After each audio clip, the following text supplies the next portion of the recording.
Andrew, as the lovely Laurie has just told you, and I'm happy to admit that I have recently hit middle age. That's right, Domino's Pizza now equates to acid reflux. My nose hairs need the occasional trim, and I can quite happily go out in public in shirts like this, unapologetically. And I know there are some people out there that are thinking, Jesus, is that a fashion faux pas, or is this guy actually just pulling the piss? I don't care, I just like the shirt. And that's the lovely thing about growing a little bit older, because as you get older, you don't really care what people think. Like the other night, I called into McDonald's for a bit of a meal, as you do, sat down at the table, and 2 stalls over, what have you there? You have a lawyer. You have a lawyer not just with paperwork on the table, but a client in front of her. I thought, Jesus, she's hit middle age. I thought, stuff it, I'm just going to book them into Macca's. We're going to have a good old chat there. And I just wondered, you know, the guy must have been wondering, is she on the way up or on the way down at this point of her career? Because you want to know, if you're going to see a lawyer at McDonald's, you still want a McWin, don't you? You don't want a McFail. And it got me thinking, maybe Macca's have actually opened up a new part of their market. For decades, they've been watching parents drop off the kids as they're getting divorced in the car park, going, oh, see you later, fuck you. Value add. Macca's are now value adding. So you can go into your local McDonald's restaurant, go up to the counter to the 17-year-old at the till and go, and she'll go, welcome to McDonald's, can I take your order? You go, yeah, I'll have a McFeast, a McLatte and a McLawsuit, please. Would you like fries with that? Yeah, I'll have fries. Great, I'll upgrade you to the McLawsuit meal. Look, Glenda's just wrapping up with the last client at the moment. Do you mind moving over to the holding bay for a minute? Just be 5 minutes for you. Yeah, no problem. No problem at all. And it's like we'll sue about anything these days. Someone has tried to sue Santa for calling her a prostitute. Can you believe it? He's been saying ho ho ho to 5-year-olds for eons, and suddenly you're worried that he's calling you a slut? Get over it.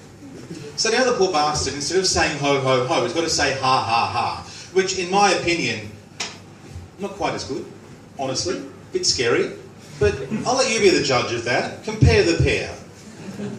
You're walking down Rondell Mall, you've got your shopping in your hands, it's a beautiful summer's day, Santa's up in the corner going, ho ho ho ho, Merry Christmas. Beautiful, nice feeling, kids are laughing, running around the playground.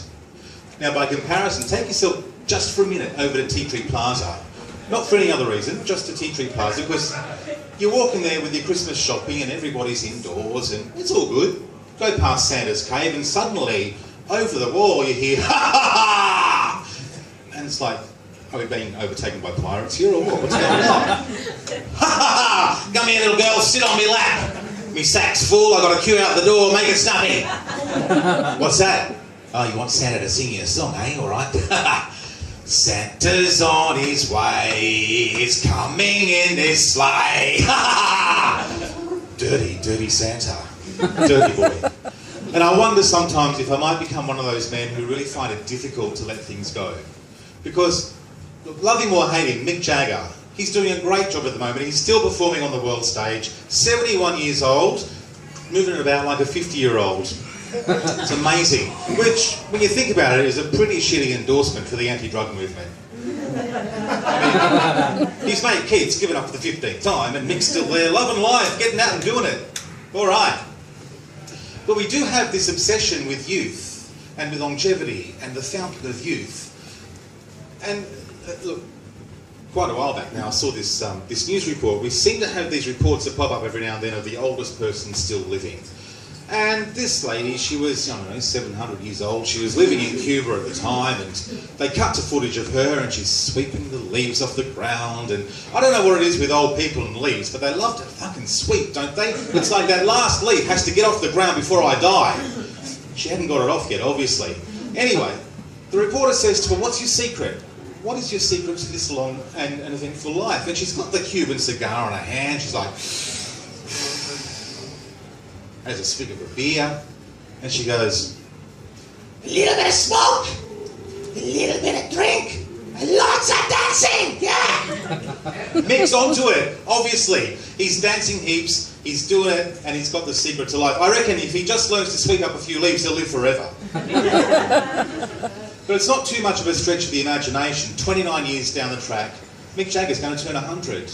And I reckon he's going to be the one on his 100th birthday doing a cracker of a concert up at Wembley Stadium. He'll jump off stage, the reporter's going to be there doing the news report and say, Mick, congratulations, mate, you're 100 years old. How do you do it?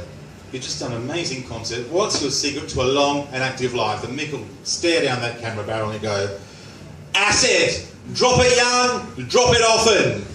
Thank you.